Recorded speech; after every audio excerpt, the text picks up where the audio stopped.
नमो बुद्धाय, नमो धर्माय, नमः सङ्घाय। श्रद्धेय गुरुवर प्राध्यापक डाक्टर नरेशमान बज्राचार्यज्यूले लेख्नु भएको अप्रकाशित पुस्तक महायानलाई कार्यक्रम बोधि वाचन मार्फत आरम्भ गर्न गइरहेकी छु। महायान पुस्तकको पहिलो अध्याय अन्तर्गत भगवान शाक्यमुनि बुद्धको जीवनी। भगवान बुद्धहरूका जीवनी बुझ्ने धेरै विधा र आधार हुन सक्छन्।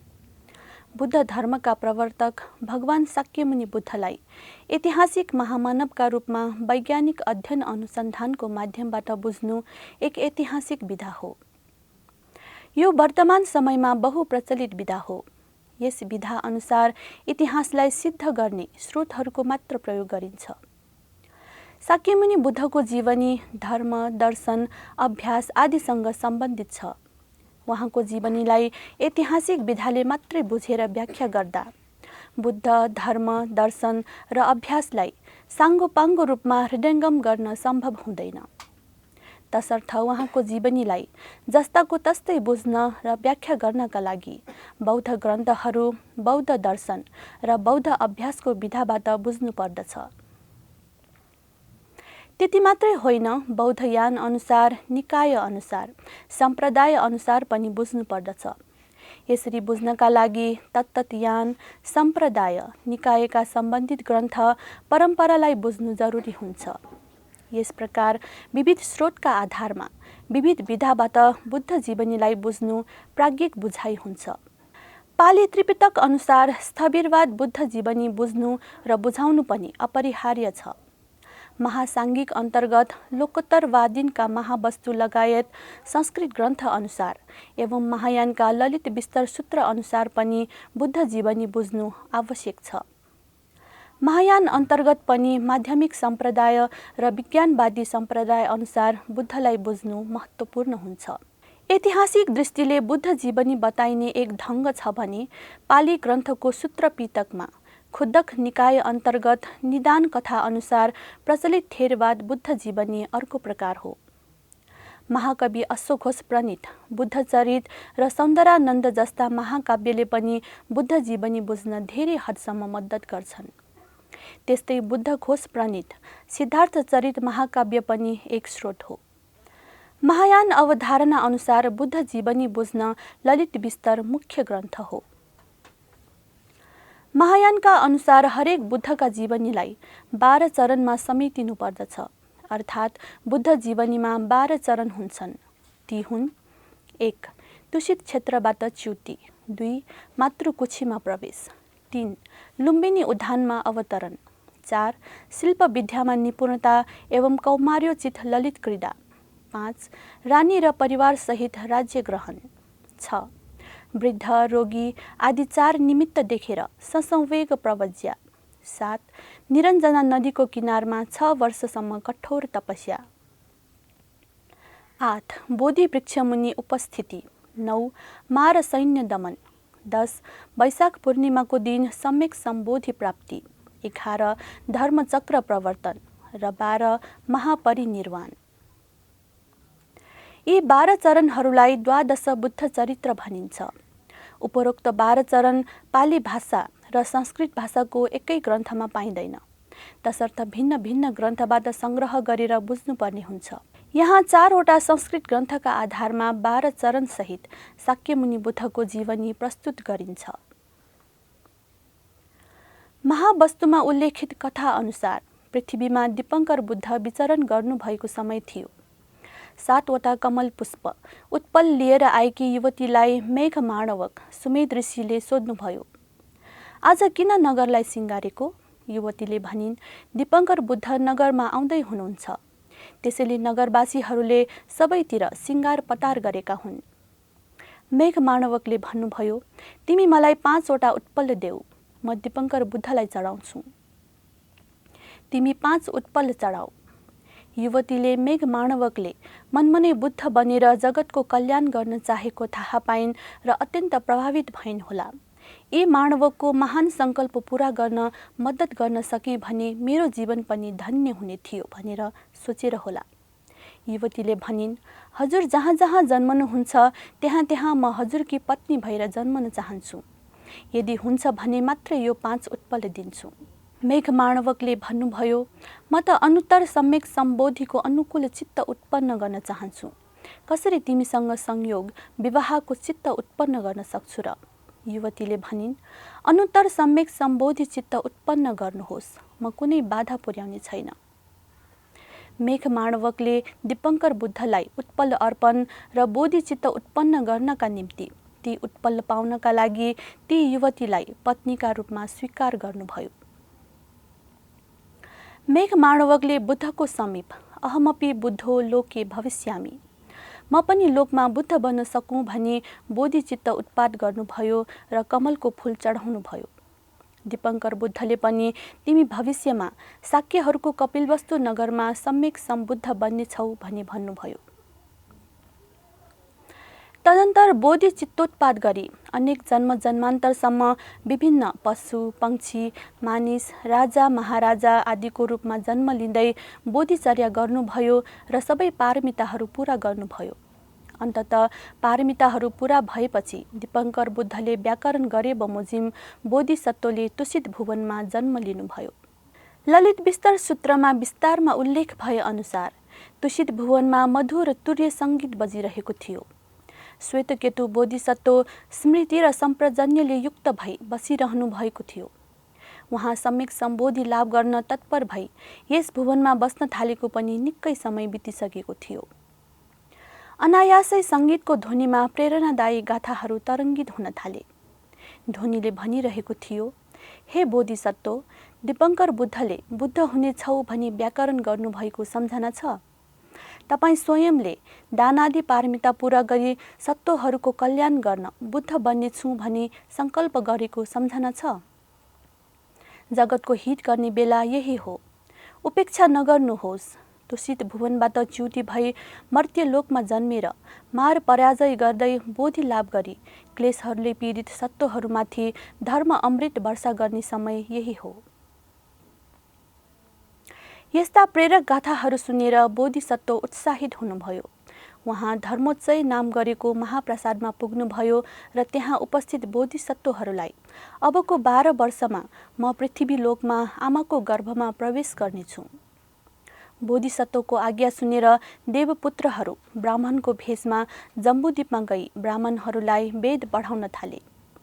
महापुरुषका 32 लक्षणहरू सुझाए। 32 लक्षणयुक्त पुरुष गृहस्थ भए चक्रवर्ती राजा हुने र गृहत्याग गरे सम्यक सम्बुद्ध हुने कुरा सिकाए। जम्बूद्वीपमा तत्कालीन समयका प्रत्येक बुद्धहरूलाई 12 वर्षपछि श्वेतकेतु बोधिसत्व मातृगर्भमा आउनुहुनेछ। अत तपाईहरूले बुद्ध क्षेत्र छोड्नु योग्य छ भनी सुझाए।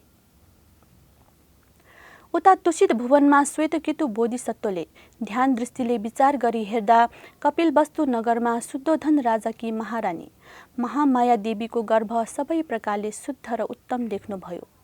यो थाहा पाई देवताहरू मायादेवीको दर्शन गर्न कपिलवस्तु आइपुगे र उनको शील स्वभाव आदि गुण देखेर प्रसन्न भए। बोधिसत्व तुषित भुवनबाट च्युति भई जम्बूद्वीपमा जन्म लिने कुराले देवताहरू खिन्न भए। उनीहरूलाई तुषित भुवन शमशान जस्तै सुनसान लाग्न थाल्यो। बोधिसत्वले उनीहरूलाई संसारको सुख भोग भनेको प्यासीले नुन पानी पिए जस्तै हो, जति पिए पनि प्यास मिटिँदैन। तपाईहरूलाई धर्म देशना दिनका लागि मैत्रेय बोधिसत्व आउनुहुनेछ भनी ढाडस दिनुभयो। यता कपिलवस्तु नगरीमा हिमालयमा रहने सुन्दर पंक्षीहरू आएर दरबार गुन्जायमान पार्न थाले। शुद्धोधन महाराजको घरमा 8 शुभ लक्षणहरू उत्पन्न भए। नगरमा बेमौसमी फूलहरू फुल्न थाले। सबैतिर शुभ लक्षणहरू पैदा भए। मायादेवी अनायासै प्रसन्न भइन् र राजा शुद्धोधन सामु गएर भन्न थालिन्, महाराज, म अष्टाङ्ग उपोषथ व्रत लिन चाहन्छु। मेरो चित्तमा सबै प्राणीप्रति मैत्री भाव उत्पन्न भएको छ। म 10 अकुशल त्यागेर काम सुख विरत भई एकान्तवास गर्न चाहन्छु। उता तुषित भुवनवासी देवताहरू बोधिसत्वसँगै कपिलवस्तुमा जन्म लिन उत्सुक भए। उनीहरूले सङ्कल्प गरे, हामी स्वर्गको सुख त्याग गरी ध्यानको सुख लाभ गर्न बोधिसत्वको पछि लाग्नेछौँ। तदन्तर वैशाख महिनाको विशाखा नक्षत्रले युक्त भएको पूर्णिमाको दिन उपोषठ व्रतधारी मायादेवीले वासनायुक्त फूलहरूले झकिझकाउ अनेकौं ऐश्वर्यले सम्पन्न सो नगरीमा नक्षत्र क्रीडाको अनुभव गर्दै मायादेवीले 7 दिन बिताइन्। 7औं दिन बिहान सबेरै उठेर सुगन्धयुक्त जलले स्नान गरिन्।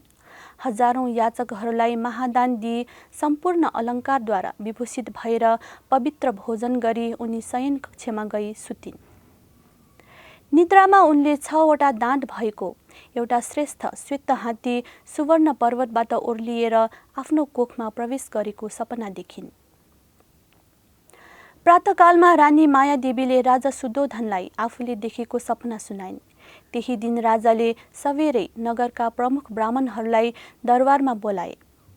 स्वादिष्ट भोजन र पेयद्वारा उनीहरूको स्वागत सत्कार गरेपछि बहुमूल्य आसनमा बसालेर उनीहरूलाई सुन, चाँदी, वस्त्र, गाई आदि दान दिई सन्तुष्ट पारे।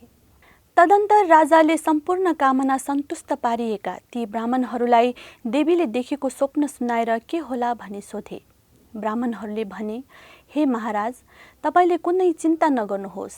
देवीको कोखमा गर्भ प्रतिष्ठित भएको छ।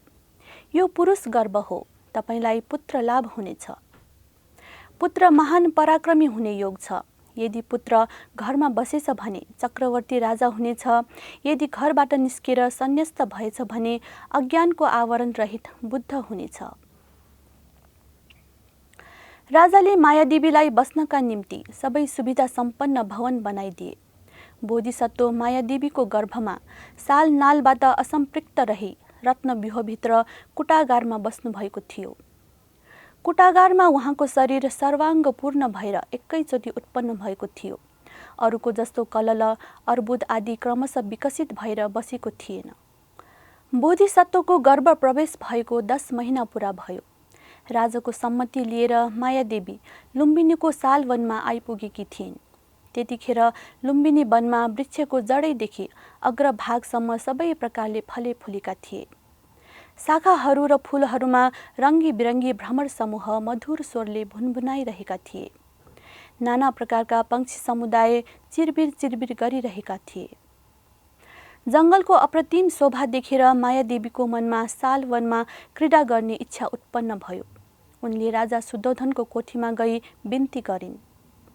आज उद्यानमा क्रीडा गर्ने इच्छा भयो। हजुरले आज्ञा भए जाने थिए। राजाले सम्मति दिएर सबै व्यवस्था मिलाइदिए। मायादेवी रथमा सवार भए लुम्बिनी वनमा पुगिन्। साल वृक्षका हाँगाहरू मायादेवीको पाउमा स्वतः झुक्न थाले। मायादेवीले हात फैलाएर हरिया शाखाहरू पक्रिन्।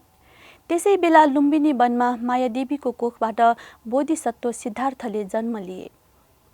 बालक सिद्धार्थ जन्मदा प्रसूतिजन्य अपवित्र तत्त्वबाट रहित शुद्ध रेशमी वस्त्रमा राखिएको मणि जस्तै सुशोभित भएर आमाको कोखबाट निस्किए। यद्यपि उनी र उनकी आमाको सत्कारको निम्ति आकाशबाट 2 जलधारा निस्केर बोधिसत्व बालक र मायादेवीलाई स्नान गराइदिए। नवजात बोधिसत्व पृथ्वीमा खडा भएर पूर्व दिशातिर हेर्नुभयो। त्यति बेलै देवता र मनुष्यहरू त्यहाँ भेला भएर गन्ध, माला आदिले पूजा गर्न थाले। बोधिसत्वले चारै दिशातिर हेर्नुभयो। मानौ कसैलाई नदेखे जस्तो गरी हरेक दिशातर्फ 7 पाइला हिँड्नुभयो। बोधिसत्वले पूर्वतिर 7 पाइला सारी पूर्वाङ्गमो भविष्यामि सर्वेषां कुशलमूलानां धर्मानां, अर्थात् सबै कुशल मूल हुने सबै धर्ममध्ये पहिलो हुनेछु भन्ने प्रथम वचन बोल्नुभयो।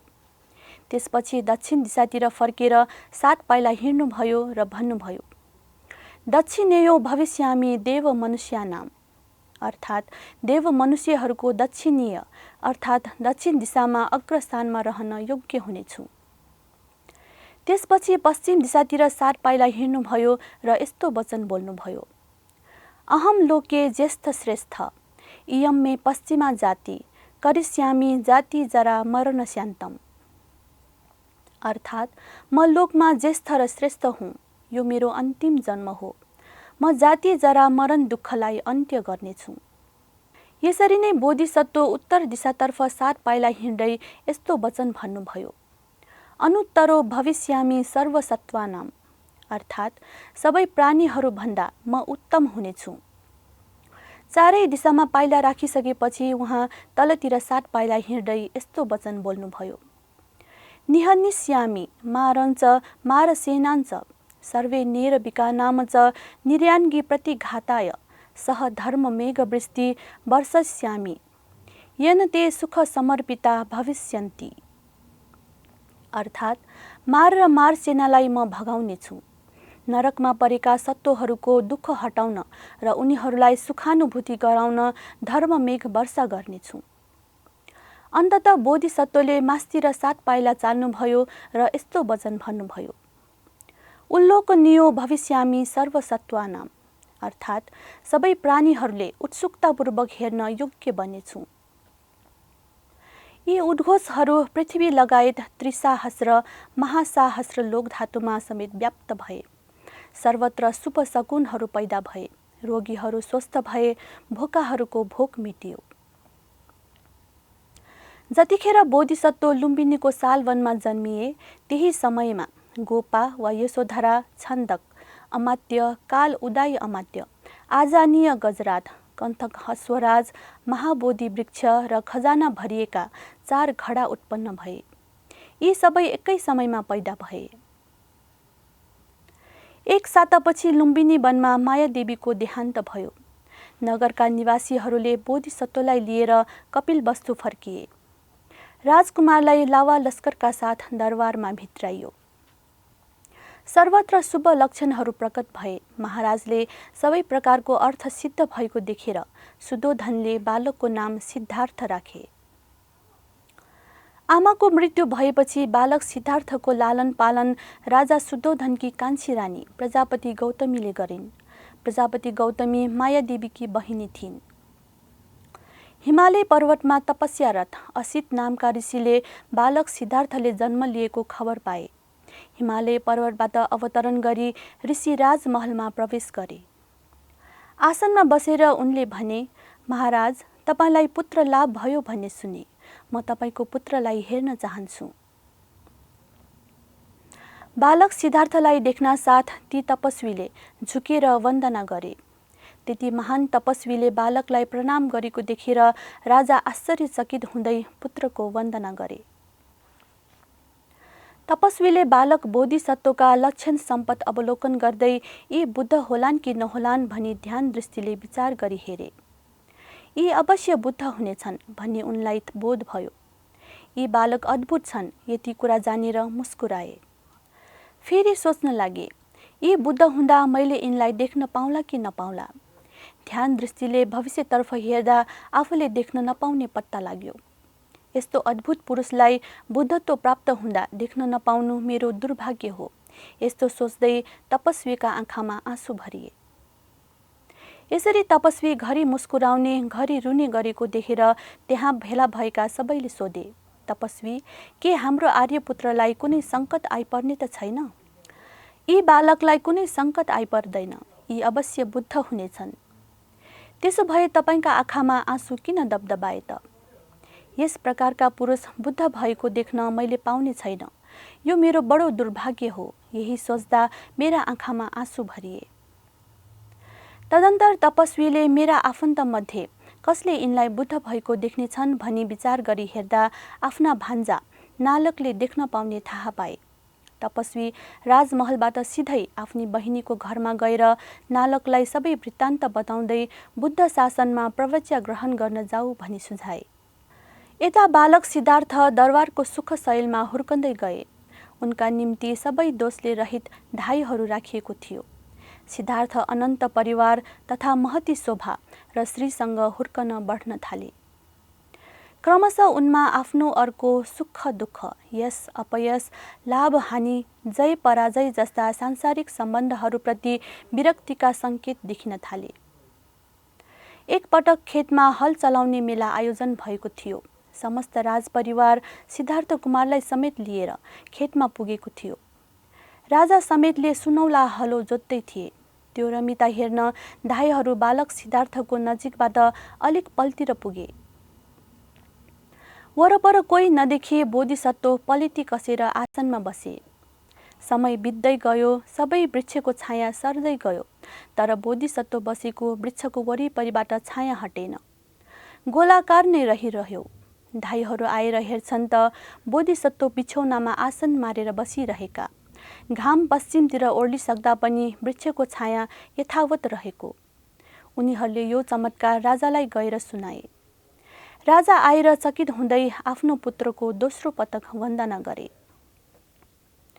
यहाँसम्म महायान पुस्तकको पहिलो अध्यायको पहिलो भाग यही सकिन्छ। भवतु सब्ब मङ्गलम।